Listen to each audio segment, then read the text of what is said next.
Welcome to The Explainer, where we love to break down big ideas. Today, we are digging into the core principles of what makes any kind of offering, or even just a gift, truly meaningful. And we're basing this on a really insightful sermon by Pastor Elvis. But before we get into the nitty-gritty, let's just start with a really simple question, one that I'm sure you've probably asked yourself before. What actually makes a gift meaningful? Is it how much it costs, or is there something else, something deeper going on? So here's the game plan. We're going to walk through these 5 key principles. Now, they're written here in Hindi, but don't worry, we'll break down what each one means. And what's cool is that each one kind of builds on the one before it, so by the end, we'll have this really complete picture. Okay, let's jump into the first one. All right, first up, and honestly, this first principle might just be the one that surprises you the most. It's this idea that your relationships with people have to come before your rituals for God. Now, this quote really spells it out, doesn't it? I mean, think about what this is actually saying. If you're in the middle of this important, sacred act, and you suddenly remember, oh, wait, I have this unresolved issue with someone, the instruction is to literally stop.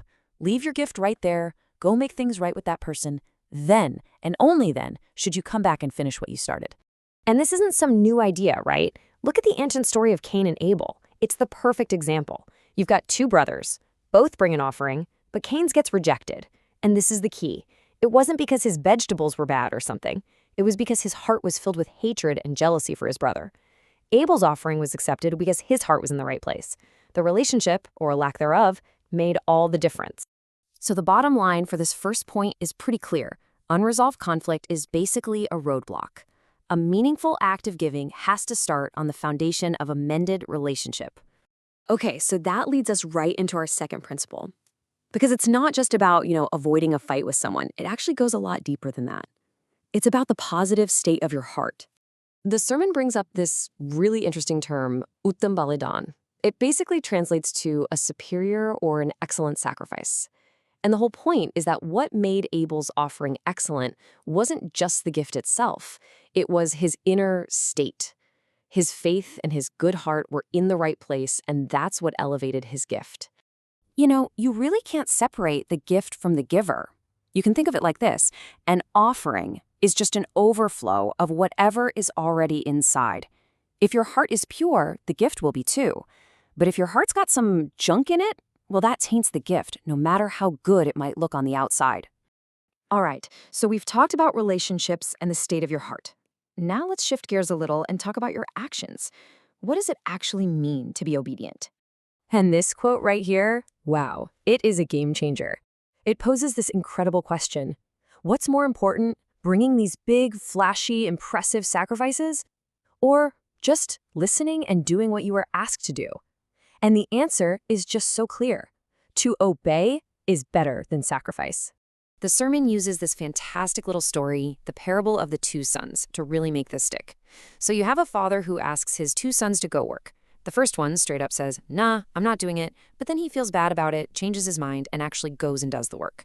The second son says, you got it, Dad, I'm on my way, but then he never shows up. So who really obeyed?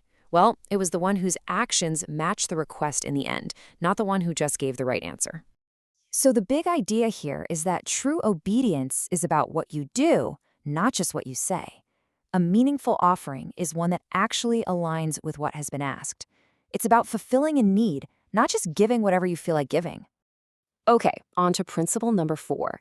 This one is all about the quality of the offering itself, and it really has 2 parts we need to look at: priority and excellence.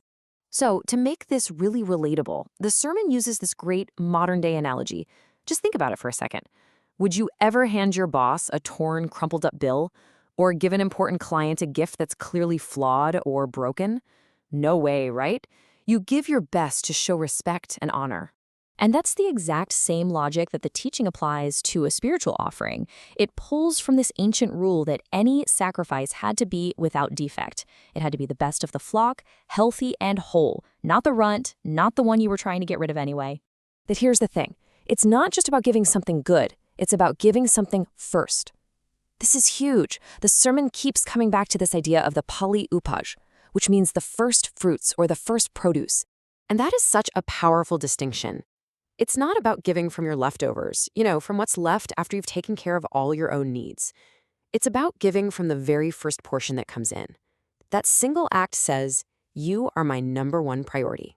Okay, last one. Principle number 5. We've talked about how to give, but now we have to ask why. What's the whole purpose of it? Where does this offering actually go? Well, if you look back in history, these offerings had a super practical purpose. They were basically the support system for the tribe of Levites, who were the priests.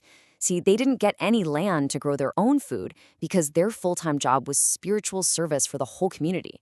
So the offerings from the people, them.